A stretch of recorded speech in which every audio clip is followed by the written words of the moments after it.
Wars are not the way of settling dispute. We don't believe that a solution is going to come from the battlefield. We think, at some point there will be a negotiation. You made the case for maintaining a strong economic relationship with Russia because of historical roots.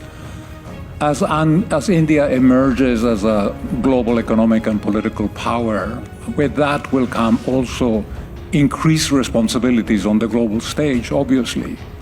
So my question to you is, what is India going to do to help us solve the problem in Russia, Ukraine?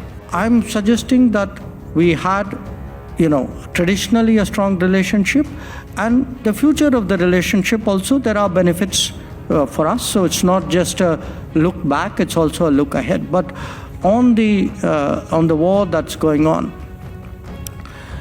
we believe that wars are not the way of settling disputes.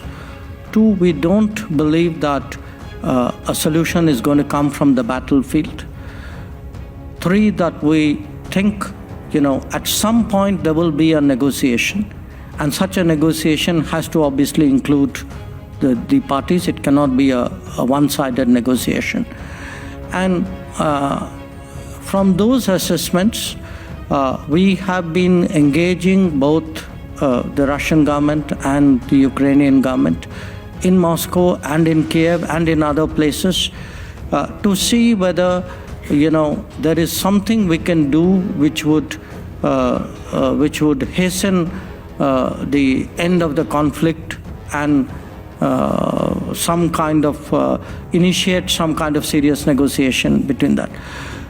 This is a kind of exploration that we have been doing. It's not that we have a peace plan.